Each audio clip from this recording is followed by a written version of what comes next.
Welcome to J news. ముందుగా headlines చూద్దాం. అమరావతిలో సీఎం చంద్రబాబు పర్యటన, సగంలోనే నిలిచిపోయిన నిర్మాణాల పరిశీలన, తీవ్ర ఆవేదనతో ప్రెస్ మీట్ నిర్వహించిన చంద్రబాబు.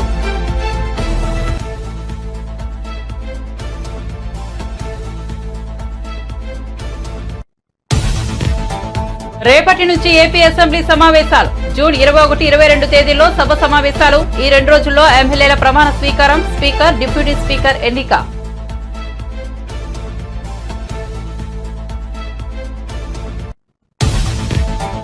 వైసీపీ విస్తృత స్థాయి సమావేశం నిర్వహించిన జగన్, నేతలకు కార్యకర్తలకు దిశానిర్దేశం. ఎంతో మంచి చేసినా ఎన్నికల ఫలితాలు ఆశ్చర్యానికి గురి చేశాయని వ్యాఖ్యలు.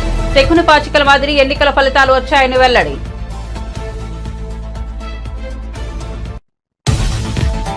బీఆర్ఎస్ 16 ఎంపీ సీట్లు గెలిచి ఏం చేస్తుందని రేవంత్ రెడ్డి ప్రశ్నించారన్న కేటీఆర్. బీఆర్ఎస్ అత్యధిక సీట్లు గెలిస్తే కేంద్రంలో నిర్ణయాత్మక స్థానంలో ఉండేదని వెల్లడి. బొగ్గు గనులను వేలం లేకుండా కేటాయించాలని డిమాండ్. విద్యా సంస్థల స్వతంత్ర ప్రతిపత్తిని బీజేపీ ప్రభుత్వం దెబ్బతీస్తోందన్న రాహుల్. విద్యా సంస్థలను బీజేపీ మాతృ సంస్థ తన గుప్పెట్లో పెట్టుకుందనే ఆరోపణ. నీట్ పరీక్షను రద్దు చేయాలని డిమాండ్.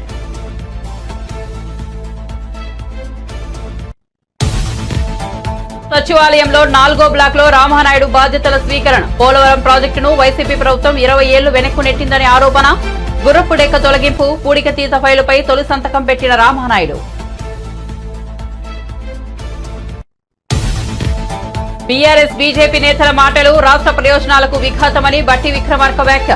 బీఆర్ఎస్ నేతల తీరు దొందే అన్నట్లుగా ఉందని మండిపాటు. సింగరేణి తెలంగాణకే తలమానికమన్న బట్టి విక్రమార్క.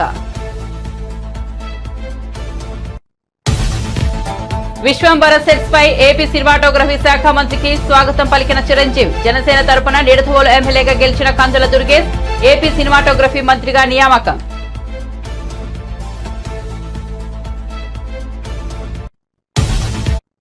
ఇక వార్త వివరాల్లోకి వెళ్తే ఏపీ ముఖ్యమంత్రి చంద్రబాబు అమరావతిలో శంకుస్థాపన జరిగిన ప్రాంతాన్ని, రాజధానిలో వివిధ నిర్మాణాలను పరిశీలించారు. అమరావతి రాజధాని శిలాఫలకం, seed access road, All India Services అధికారుల గృహ సముదాయాలు, మంత్రులు, జడ్జిల గృహ సముదాయాలు, ఐకానిక్ నిర్మాణాల సైట్లు, రాజధాని ప్రాంతంలోని ఇతర నిర్మాణాల స్థితిగతులను చంద్రబాబు పరిశీలించారు. అనంతరం మీడియా సమావేశం నిర్వహించారు.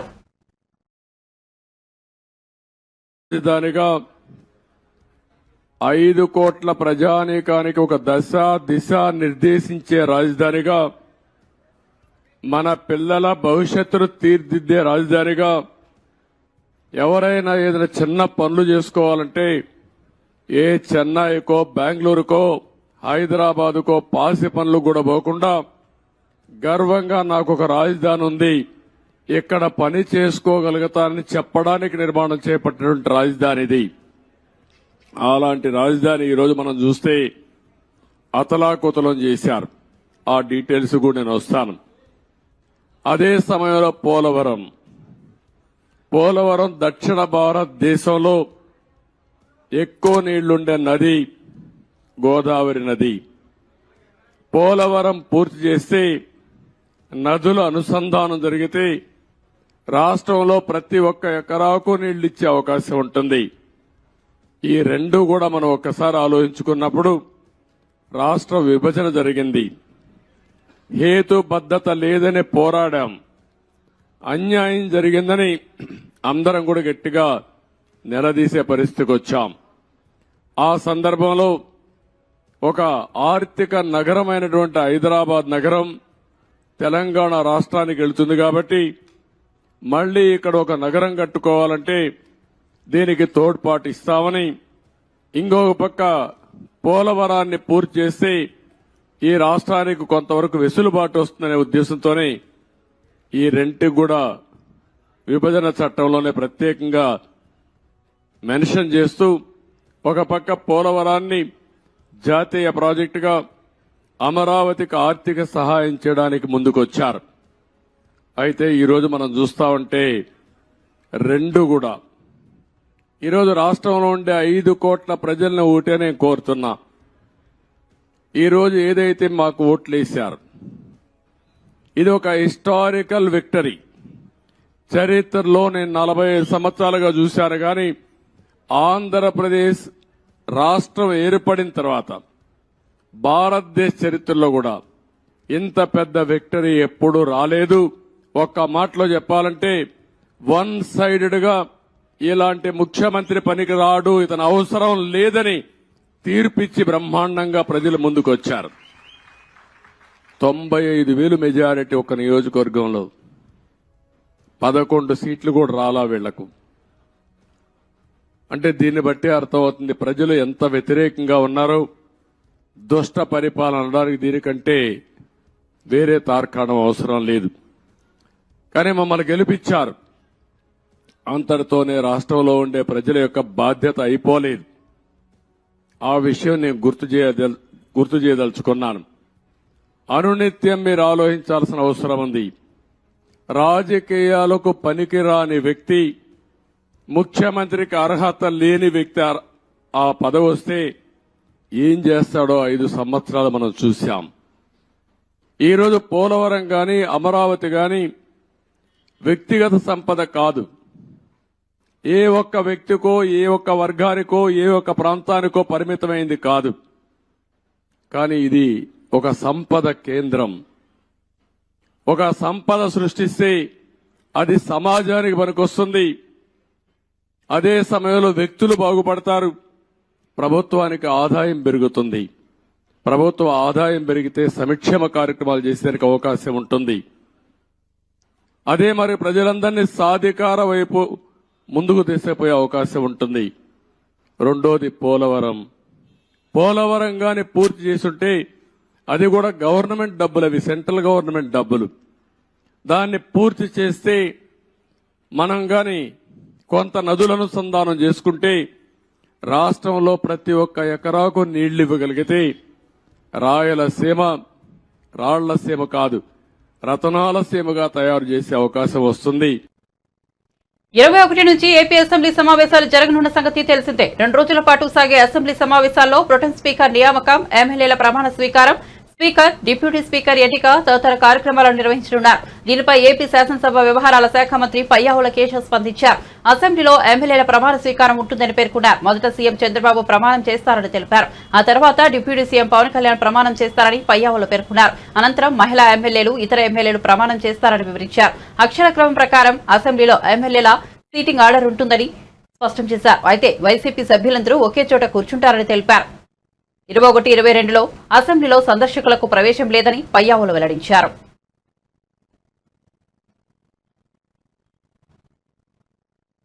వైసీపీ అధినేత జగన్ పార్టీ విస్తృత స్థాయి సమావేశం నిర్వహించారు. నేతలకు, కార్యకర్తలకు దిశానిర్దేశం చేశారు. అనేక పథకాలు ఇచ్చాం, ఇంటింటికి సంక్షేమాన్ని అందించాం, అయినా ఓడిపోయాం. ప్రజలకు వివిధ రకాల లబ్ధి చేకూర్చిన తర్వాత వచ్చిన ఫలితాలు ఆశ్చర్యానికి గురిచేశాయన్నారు. ఈ ఫలితాలు శకుని మాయాపాచికలను గుర్తుకు తెచ్చాయన్నారు. ఈ ఎన్నికల ఫలితాలు శకుని మాయాపాచికల మాదిరిగా ఉన్నాయి, కానీ ఆధారాలు లేకుండా ఏం మాట్లాడగలమని జగన్ విచారం వ్యక్తం చేశారు. ఎన్నికల్లో ఓడిపోయామన్న భావనను మనసులోంచి తొలగించండి. న్యాయంగా, ధర్మంగా చూస్తే మనం ఓడిపోలేదు. ప్రతి ఇంట్లోనూ మనం చేసిన మంచి ఉంటే ప్రతి ఇంటికి మనం ధైర్యంగా వెళ్లగలమని జగన్ స్పష్టం చేశారు.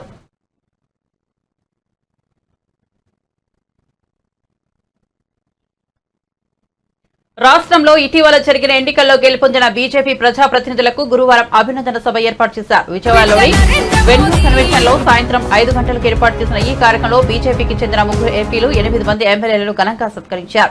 నరసాపురం నుంచి గెలుపొంది కేంద్ర మంత్రిగా ఇటీవల పదవి బాధ్యతలు స్వీకరించిన భూపతిరాజు శ్రీనివాసవర్మకు గన్నవరం విమానాశ్రయంలో ఘన స్వాగతం పలికి అక్కడి నుంచి అభినందన సభా వేదిక వరకు భారీ ర్యాలీ నిర్వహించారు. అని ఎదురు చూడాల్సిన అవసరంలా ఏదో ఒక రోజు ఖచ్చితంగా అప్నా నెంబర్ బి లగేగా. ప్రతి కార్యకర్తకి ఇవాళ ఈ సందర్భంగా చెప్తున్నా, ఇక్కడ ఉన్న ప్రతి కార్యకర్త ఏదో ఒక రోజు ఇక్కడ వచ్చి కూర్చుంటే మేము అక్కడ కూర్చొని సంతోషపడతాం. మా కార్యకర్త, మా కళ్ళ ముందు పెరిగిన కార్యకర్త ఇవాళ నాయకుడు అయ్యాడు రా, ఎమ్మెల్యే అయ్యాడు, ఎంపీ అయ్యాడు, మంత్రి అయ్యాడని సంబరాలు చేసుకునే రోజు మాకు వస్తుంది. మీరు ఇక్కడ కూర్చొని మాకందరికి ధన్యవాదాలు చెప్పే రోజు కూడా ఒక రోజు ఖచ్చితంగా వస్తుందనే విషయాన్ని, ఆ విశ్వాసంతో ప్రతి కార్యకర్త ఈ రాష్ట్రంలో పనిచేయాలనే విషయాన్ని కూడా ఈ సందర్భంగా తెలియజేస్తాం. మిత్రులారా, ఏదో ఇవాళ మా గొప్పతనమో, నాకు శ్రీనివాసవర్మ గారికి కొమ్ములు వచ్చాయనో మమ్మల్ని మంత్రులుగా చేయాల. మాకన్నా అనుభవం కలిగిన నాయకులు చాలామంది ఎమ్మెల్యేలుగా ఉన్నారు. శ్రీనివాసవర్మ గారి కన్నా అనుభవం కలిగిన నాయకులు ఎంపీలుగా ఉన్నారు. మొట్టమొదటిసారి ఏనాడు ఎన్నికల్లో పోటీ చేయని సత్యకుమార్, ఒక సర్పంచ్ కూడా కాని సత్యకుమార్ ఏ ఎన్నికల్లో కేవలం విద్యార్థి రాజకీయాల్లో మాత్రమే ఎన్నికల్లో పోటీ చేసిన సత్యకుమార్ని ఇవాళ రాష్ట్ర మంత్రి చేసిందంటే కొమ్ములు వచ్చినాయని కాదు. ఉన్నారు, అనుభవం కలిగిన వాళ్ళు ఉన్నారు. 4 సార్లు ఎమ్మెల్యేలు అయిన వాళ్ళు ఉన్నారు, 2 సార్లు 3 సార్లు ఎంపీలు అయిన ఉన్నారు, గతంలో కేంద్ర మంత్రులుగా పనిచేసిన వాళ్ళు ఉన్నారు, రాష్ట్రంలో మంత్రులుగా పనిచేసిన వాళ్ళు ఉన్నారు. ఇంత సమర్థత అర్హత కలిగిన వాళ్ళు ఉన్నప్పటికీ కూడా కొంతమంది కార్యకర్తలకి అవకాశం ఎందుకు వస్తుందంటే భారతీయ జనతా పార్టీలో అనేక సమీకరణాలు చూసి, భౌగోళిక సమీకరణాలు, సామాజిక సమీకరణాలు చూసే కానీ ఇతరులను తక్కువ చేయడం కాదు. 10 సీట్లు వస్తే, 6 పార్లమెంటు సీట్లు వస్తే ఇక్కడున్న వాళ్ళకే అవకాశం కాదు. రాష్ట్రంలో చాలా మంది అర్హత కలిగిన కార్యకర్తలు ఉన్నారు. కానీ కొంతమందికి అనేక విషయాల్ని పరిగణలోకి తీసుకోవడం వల్ల కొంతమందికి మాత్రమే అవకాశం కలిగింది. కానీ మాకు ఒక రోజు వస్తుంది, అప్నా భీ నెంబర్ లగేగా అని ప్రతి కార్యకర్త మళ్ళీ విశ్వాసంతో ఉండాలని నేను చెప్తున్నాను. ఇవాళ మా నెంబర్ తగిలింది, రేపు మీ నెంబర్ కూడా తగులుతుంది. మిత్రులారా, అదే భారతీయ జనతా పార్టీ వైశిష్టత. ఇవాళ దేశమంతా సంతోషంగా ఉంది. ఇవాళ విశ్వ నాయకుడిగా ఎదిగిన నరేంద్ర మోడీ గారు ప్రధానమంత్రి అయ్యారు. 10 సంవత్సరాల పాటు ఈ దేశంలో ఒక సమూల మార్పును తీసుకురావడం కోసం, మౌలిక సదుపాయాల కల్పన కోసం, పేదల జీవితాల్లో వెలుగులు నింపడం కోసం, అక్క చెల్లెలకు ఆత్మరక్షణగా నిలగడం కోసం, రైతులకు అండగా నిలబడడం కోసం, యువకులకు ఉద్యోగ ఉపాధి అవకాశాలు కల్పించడం కోసం 10 సంవత్సరాల శ్రమ మళ్ళీ ఫలించింది. ప్రధానంగా నరేంద్ర మోడీ గారు మళ్ళీ అయ్యారు. అనేక మంది జాతీయ స్థాయిలో అనేక మంది సంఘ విద్రోహ శక్తులు, దేశ విద్రోహులు ఏకమై పోరాటం చేసిన, అంతర్జాతీయంగా కూడా అనేక శక్తులు నరేంద్ర మోడీ గారిని ఏకమై ఓడించాలని చూసినా ఒక పగ మండే సూర్యుడిలాగా మళ్ళీ నరేంద్ర మోడీ గారు ఈ ప్రపంచం ముందుకొచ్చి నిలబడి భారత ప్రజలు నరేంద్ర మోడీ గారి నాయకత్వం పట్ల పూర్తి విశ్వాసం,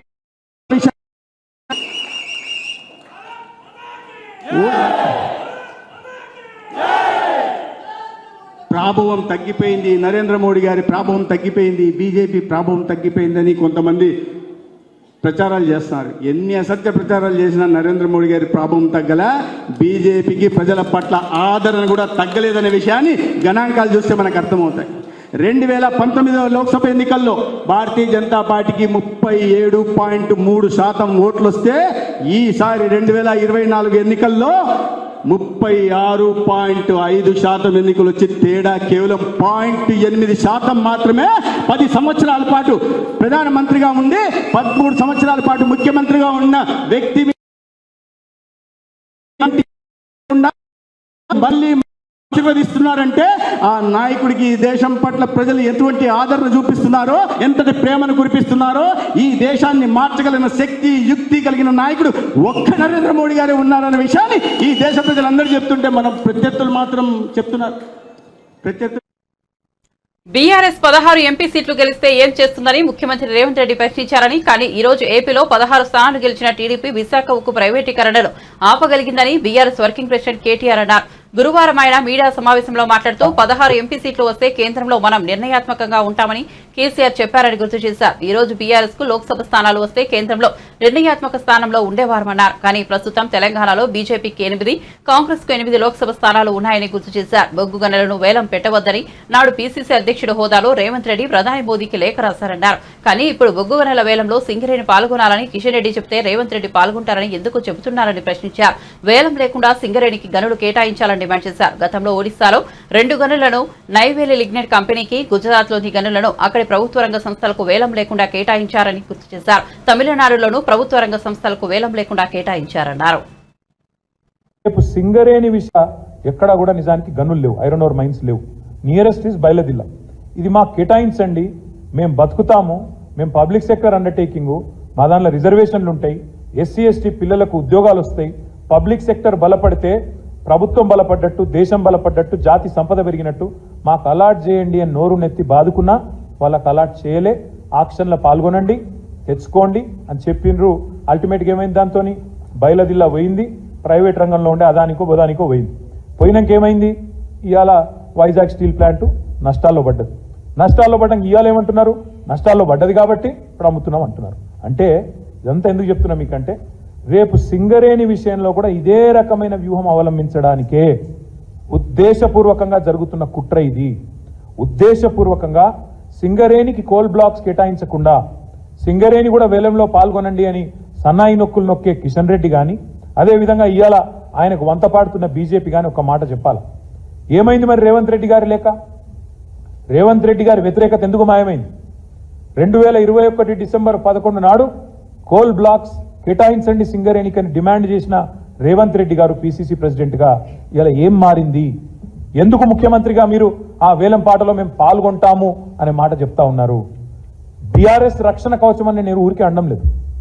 9.5 ఏళ్ళు కేంద్ర ప్రభుత్వం మా మెడ మీద కత్తి పెట్టినా మేము ఈ బొగ్గు గనుల్లో ఆక్షన్ కాకుండా చూసినాం, ఎవరు వేయకుండా చూసినాం. ఎందుకంటే ఇది జాతి సంపద.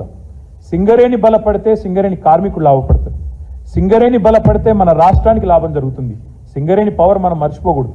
సింగరేణి పవర్ ఏంటంటే, సింగరేణి కార్మికులకు ఉండే సంఘటిత శక్తి పవర్ ఏంటంటే, ఆనాడు తెలంగాణ ఉద్యమంలో 36 రోజుల పాటు సకల జనుల సమ్మెలో సింగరేణి కార్మికులు జంగు సైరన్ ఊదితే దక్షిణ భారతదేశం మొత్తం గాఢాంధకారంలోకి పోయే పరిస్థితి ఆనాడు వచ్చిన విషయాన్ని నేను మీకు గుర్తు చేస్తా ఉన్నా.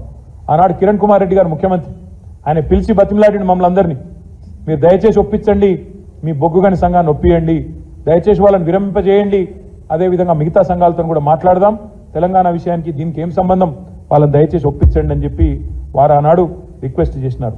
ఇప్పుడు కూడా నేను అనేది అదే, ఎట్లయితే వైజాగ్ స్టీల్ ప్లాంట్ను ఖతం చేసినరో, ఎట్లయితే క్యాప్టివ్ మైన్ ఇవ్వకుండా ఖతం చేసినరో, అదే ప్రయత్నం ఈరోజు కాంగ్రెస్ బీజేపీ కలిసి చేస్తా ఉన్నాయి. ఇది తెలంగాణ ప్రజలు అర్థం చేసుకోవాలా. కాంగ్రెస్ ఆనాడు మీరు ఆలోచించండి, మళ్ళీ చెప్తా ఉన్నాను, 16 ఎంపీలతో ఏమైతుంది అన్నారు.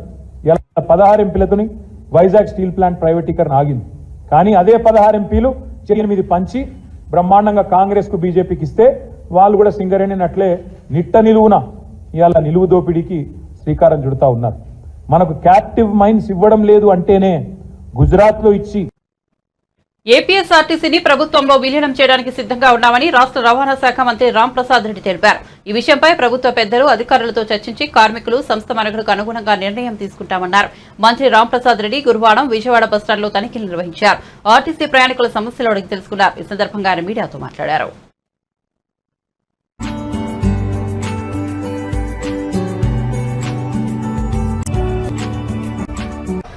నేను ఎన్నుకున్న తర్వాత ఫస్ట్ టైం ఇక్కడ రావడం జరిగింది. మీ అందరికీ నా ధన్యవాదాలు తెలియజేసుకుంటున్నా. మా చంద్రబాబు నాయుడు గారి నాయకత్వంలో వచ్చే 5 సంవత్సరాలు పేద ప్రజల కోసం పాటుపడేదానికి అన్ని శాఖల వాళ్ళ ముందుకెళ్తున్నాం. ముఖ్యంగా నేను ఈరోజు రవాణా మంత్రిగా ఈరోజు ఇక్కడికి రావడం జరిగింది, నెహ్రూ బస్ టర్మినల్కు. మేము ఒకటే చెప్తున్నాం, ప్రయాణికులే మా దేవుళ్ళు కాబట్టి ప్రయాణికులకు ఏ విధమైన కష్ట నష్టాలు లేకుండా ఈ సంస్థ ద్వారా ఏవైతే మెరుగైన సేవలు అందించాలో అవి అందించేదానికి సిద్ధంగా ఉన్నాం. చిన్న చిన్న లోటుపాట్లు ఏమైనా ఉంటే ఇక్కడున్న కార్మికులతోనైతేనే యాజమాన్యాలతో అయితేనే చర్చించి వచ్చే 5 సంవత్సరాలు దిగ్విజయంగా ఏపీఎస్ఆర్టీసీని ముందుకు తీసుకొని పోయేదానికి తెలుగుదేశం పార్టీ ప్రభుత్వం ముందుకెళ్తుంది. అలాగే నేను ఒకటే చెప్తున్నా, ముందు మేము మా మేనిఫెస్టోలో చెప్పిన విధంగా ఆంధ్ర రాష్ట్రంలో మహిళా మూర్తులందరికీ ఫ్రీ బస్ సర్వీస్ ఇస్తామని చెప్పాం. అది 100% స్టార్ట్ చేసేదానికి మేము సిద్ధంగా ఉన్నాం. ఇక్కడికి విచ్చేయడం కూడా ఒకటే, సూచనలు అనేటివి చాలా ముఖ్యం. లక్షలాది మంది ఏపీఎస్ఆర్టీసీ బస్సుల్లో ప్రయాణించే సోదరుమణులు ఉన్నారు కాబట్టి వాళ్ళందరి దగ్గర సూచనలు తీసుకొని మనం ఇంప్లిమెంట్ చేయబోయే కార్యక్రమాన్ని దిగ్విజయంగా 5 సంవత్సరాల పాటు ఉండాలి కాబట్టి ఏ విధమైన లొసుగులు లేకుండా ముందుకెళ్తాం.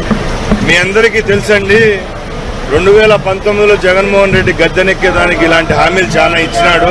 దానిలో ఏపీఎస్ఆర్టీసీ విలీనం కూడా ఒకటి. ఇక్కడ ఉన్న కార్మిక సోదరులు మీ అందరికీ తెలుసు కాబట్టి ఈరోజు ఏపీఎస్ఆర్టీసీ పరిస్థితి ఎలాగుందంటే, జీతాలు ఇచ్చేది ఆంధ్ర రాష్ట్ర ప్రభుత్వము, ఇక్కడ ఉండే సంస్థ నడుపుతా ఉండేది వచ్చి ఒక కార్పొరేషన్ నడుపుతా ఉంది. వాళ్లకు స్వేచ్ఛాయుతంగా ఏదో ఒక దాంట్లో పెట్టడంతో వాళ్ళు మానసికంగా బాగుంటారు, అలాగే వాళ్ళ సంస్థ మనుగడ కూడా బాగుంటుంది. కాబట్టి పూర్తిగా 100% ఏపీఎస్ఆర్టీసీని ఈ ప్రభుత్వంలోకి విలీనం చేసుకునేదానికి సిద్ధంగా ఉంది. అందరితో చర్చించి, పెద్దలు ఉన్నారు, రిటైర్డ్ ఎంప్లాయీస్ ఉంటారు, ఐఏఎస్ ఆఫీసర్లు ఉంటారు, ఐపీఎస్లు ఉంటారు, అందరితో చర్చించి రాబోయే కాలంలో ప్రభుత్వం ఏ విధమైన చర్యలు తీసుకుంటే ఏపీఎస్ఆర్టీసీ సంస్థ అలాగే కార్మికుల యొక్క మనుగడ బాగుంటుందో ఆ చర్యలు తీసుకునేదానికి ఈ తెలుగుదేశం పార్టీ ప్రభుత్వం సిద్ధంగా ఉంది. రష్యా ఉక్రెయిన్ యుద్ధాన్ని ప్రధాని మోదీ ఆపారని చెబుతుంటారని కానీ పేపర్ లీకేజీని మాత్రం ఆపలేకపోతున్నారని కాంగ్రెస్ పార్టీ అగ్రనేత రాహుల్ గాంధీ ఎద్దేవా చేశారు. విద్యా సంస్థల స్వతంత్ర ప్రతిపత్తిని బీజేపీ ప్రభుత్వం దెబ్బతీస్తోందని ఆరోపించారు. గురువారం ఆయన మాట్లాడుతూ పరీక్షల లీకేజీని కేంద్ర ప్రభుత్వం ఆపలేకపోతోందన్నారు. విద్యా సంస్థలకు బీజేపీ మాతృ సంస్థ తన గుప్పెట్లో పెట్టుకుంటోందని ఆరోపించారు. ఇప్పటికే ఒక పరీక్షను క్యాన్సిల్ చేశారని ఇక నీట్ పై పరీక్షను ఏ నిర్ణయం తీసుకుంటారో తెలియడం లేదన్నారు. ప్రభుత్వం తీరుతో విద్యార్థుల భవిష్యత్తు గందరగోళంగా తయారైందని మండిపడ్డారు. పరీక్షల నిర్వహణలో వ్యవస్థాపరమైన లోపాలు కనిపిస్తున్నాయన్నారు. చేయని తప్పులకు విద్యార్థులు శిక్షణ అడుగుతుందని ఆవేదన వ్యక్తం చేశారు. వ్యవస్థలను కబ్జా చేయడం జాతి విద్రోహ చర్య అని పేర్కొన్నారు. हजारों युवाओं ने कंप्लेन की थी कि हिंदुस्तान में नॉन स्टॉप पेपर लीक होते हैं और आज आप सबको मालूम है कि NEET paper and UGC NET के जो पेपर्स हैं वो लीक हुए हैं और एक कैंसिल भी हुआ है. कहा जा रहा था कि नरेंद्र मोदी जी ने यूक्रेन की लड़ाई रोक दी थी. मतलब एक ऑर्डर देके जो रूस और यूक्रेन के बीच में लड़ाई चल रही थी उसको रोक दिया था, ब्रेक लगा दी थी. इजराइल और गाजा के बीच में जो लड़ाई चल रही थी उसको भी नरेंद्र मोदी जी ने रोक दिया था. मगर किसी ना किसी कारण जो हिंदुस्तान में पेपर लीक हो रहे हैं उसको नरेंद्र मोदी रोक नहीं पा रहे हैं या रोकना नहीं चाहते हैं. नुकसान स्टूडेंट्स का होता है. जो हिंदुस्तान के स्टूडेंट्स हैं, मैं जानता हूं कि आप इन एग्जाम्स के लिए महीनों सालों काम करते हो. ये आपका फ्यूचर है और आपके फ्यूचर से खिलवाड़ किया जा रहा है. मध्य प्रदेश में व्यापम हुआ और अब उस व्यापम को नरेंद्र मोदी जी और उनकी सरकार पूरे देश में फैलाने का काम कर रही है. मैं इंस्टीट्यूशनल कैप्चर की बात करता हूं, मीडिया की बात करी, अलग अलग हिंदुस्तान के जो संस्थाएं हैं उनकी बात की. यही एजुकेशन इंस्टीट्यूशंस में हो रहा है. पेपर लीक का कारण है कि सारे के सारे वाइस चांसलर्स, एजुकेशन सिस्टम को बीजेपी के लोगों ने, उनके पेरेंट ऑर्गेनाइजेशन ने कैप्चर कर रखा है. जब तक ये कैप्चर रिवर्स नहीं किया जाएगा तब तक पेपर लीक चलता जाएगा. इस कैप्चर को फैसिलिटेट नरेंद्र मोदी जी ने किया है और ये एक एंटी नेशनल एक्टिविटी है क्योंकि ये देश का भविष्य है और इससे हिंदुस्तान के युवाओं को, स्टूडेंट्स को जबरदस्त चोट पड़ती है. इंक्वायरी चल रही है. एक को आपने कैंसिल कर दिया है, अब पता नहीं दूसरे को कैंसिल किया जाएगा या नहीं किया जाएगा. बट कोई ना कोई तो इसके लिए जिम्मेदार है और उनको एकदम पकड़ा जाना चाहिए और उन पे एक्शन लिया जाना चाहिए. आपके कोई सवाल हो? साथियों, मैं गुजारिश करूंगा सवाल ఏపీ జలవనరుల శాఖ మంత్రిగా టీడీపీ నేత నిమ్మల రామానాయుడు బాధ్యతలు స్వీకరించారు. సచివాలయంలోని 4వ బ్లాక్ లో బాధ్యతలు స్వీకరించిన అనంతరం ఆయన మీడియాతో మాట్లాడుతూ తనకు కీలకమైన జలవనరుల శాఖ అప్పగించినందుకు ముఖ్యమంత్రి చంద్రబాబు నాయుడు, డిప్యూటీ సీఎం పవన్ కళ్యాణ్, మంత్రి నారా లోకేష్ కు ధన్యవాదాలు తెలిపారు. గతంలో తాము అధికారంలో ఉన్నప్పుడు పోలవరం పనులను వేగంగా చేశామని, కానీ వైసీపీ అధికారంలోకి వచ్చాక పోలవరాన్ని అసలు పట్టించుకోలేదని విమర్శించారు. ప్రాజెక్టు పనులపై సమీక్షించి నిర్మాణాన్ని వేగవంతం చేస్తామని పేర్కొన్నారు. తప్పు చేసి ఏ ఒక్కరిని వదిలిపెట్టే ప్రసక్తే లేదని హెచ్చరించారు. ఎన్డీఏలో భాగస్వామిగా ఉన్న తాము పోలవరం కోసం మరిన్ని నిధులు తీసుకొస్తామని తెలిపారు.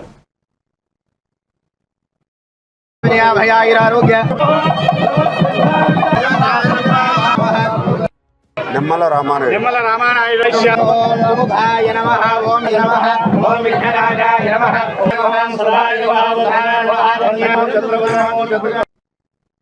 సింగరేణిని కాపాడుకోవడానికి అవసరమైతే ప్రధాని నరేంద్ర మోదీని కలుస్తామని తెలంగాణ ఉప ముఖ్యమంత్రి మల్లుబట్టి విక్రమార్క అన్నారు. శ్రావణపల్లి బొగ్గు గనులను కేంద్రం వేలం వేస్తోందని, ఈ విషయమై కేంద్ర మంత్రి కిషన్ రెడ్డిని కలుస్తామన్నారు.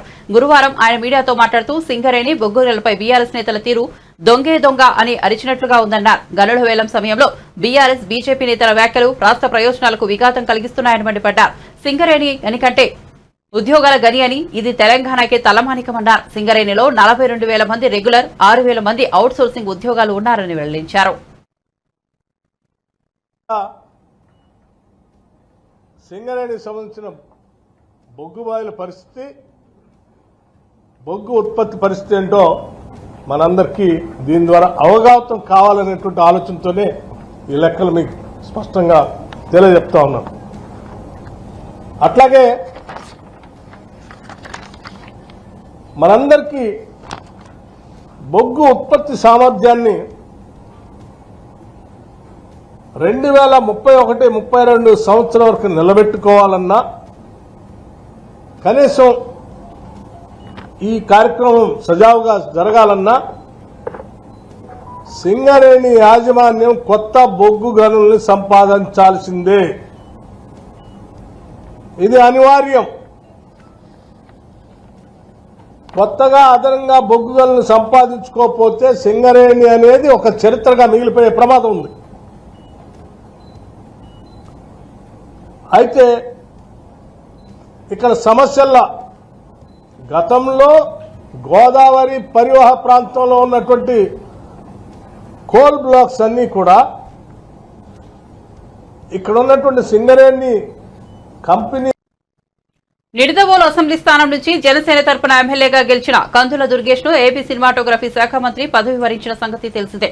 ఈ నేపథ్యంలో ఏపీ సినిమాటోగ్రఫీ శాఖ మంత్రిగా హోదాలో ఆయన మెగాస్టార్ చిరంజీవి నటిస్తున్న విశ్వంబర సినిమా సెట్స్ ను సందర్శించారు. చిరంజీవి తదితరులతో మాట్లాడారు. దీనిపై చిరంజీవి సోషల్ మీడియా వేదికగా స్పందించారు. మిత్రుడు కందుల దుర్గేష్ ఆంధ్రప్రదేశ్ పర్యాటక సినిమాటోగ్రఫీ శాఖ మంత్రిగా బాధ్యతలు స్వీకరించబోతున్న సందర్భంగా విశ్వంబర సెట్స్ పై ఆయనకు స్వాగతం పలకడం ఎంతో ఆనందంగా ఉంది. మంత్రిగా తన బాధ్యతలు నిర్వర్తించడంలో ఆయన సంపూర్ణ విజయం సాధించాలని ఆకాంక్షిస్తున్నానన్నారు. ఆయనకు నా శుభాకాంక్షలు. తెలుగు చలనచిత్ర పరిశ్రమ అభివృద్ధికి ఎదుర్కొంటున్న సవాళ్లకు సత్వరమే పరిష్కరించేందుకు చొరవ తీసుకుంటానని మంత్రి కందుల దుర్గేష్ చెప్పారు.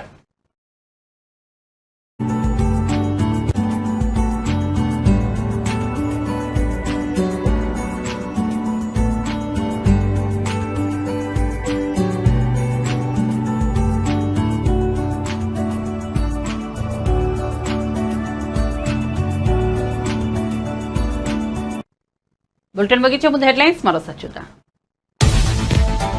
అమరావతిలో సీఎం చంద్రబాబు పర్యటన, సగంలోనే నిలిచిపోయిన నిర్మాణాల పరిశీలన, తీవ్ర ఆవేదనతో ప్రెస్ మీట్ నిర్వహించిన చంద్రబాబు.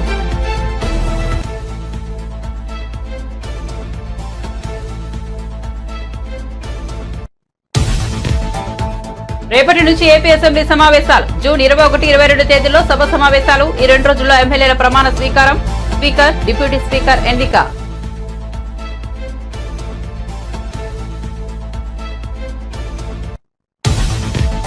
వైసీపీ విస్తృత స్థాయి సమావేశం నిర్వహించిన జగన్. నేతలకు, కార్యకర్తలకు దిశానిర్దేశం. ఎంతో మంది చేసినా ఎన్నికల ఫలితాలు ఆశ్చర్యానికి గురి చేశాయని వ్యాఖ్యలు. తెగులు పాచికల మాదిరి ఎన్నికల ఫలితాలు వచ్చాయని వెల్లడి.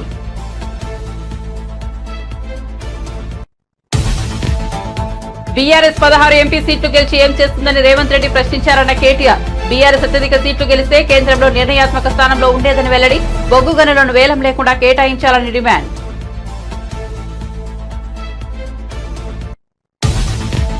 విద్యాసంస్థల స్వతంత్ర ప్రతిపత్తిని బీజేపీ ప్రభుత్వం దెబ్బతీస్తోందన్న రాహుల్. విద్యాసంస్థలను బీజేపీ మాతృ సంస్థ తన గుప్పట్లో పెట్టుకుందనే ఆరోపణ.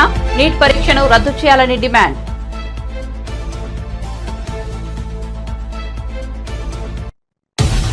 సచివాలయంలో 4వ బ్లాక్ లో రామానాయుడు బాధ్యతల స్వీకరణ. పోలవరం ప్రాజెక్టును వైసీపీ ప్రభుత్వం 20 ఏళ్లు వెనక్కు నెట్టిందనే ఆరోపణ. గుర్రపు డేగ తొలగింపు, పూడికతీత ఫైల్పై తొలి సంతకం పెట్టిన రామానాయుడు.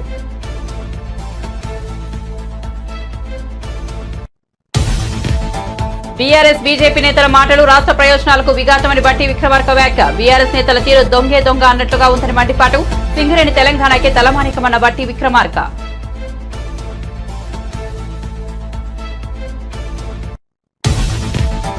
విశ్వంబర సెట్ పై ఏపీ సినిమాటోగ్రఫీ శాఖ మంత్రికి స్వాగతం పలికిన చిరంజీవి. జనసేన తరపున నిడదవోలు ఎమ్మెల్యేగా గెలిచిన కందుల దుర్గేష్ ఏపీ సినిమాటోగ్రఫీ మంత్రిగా నియామకం.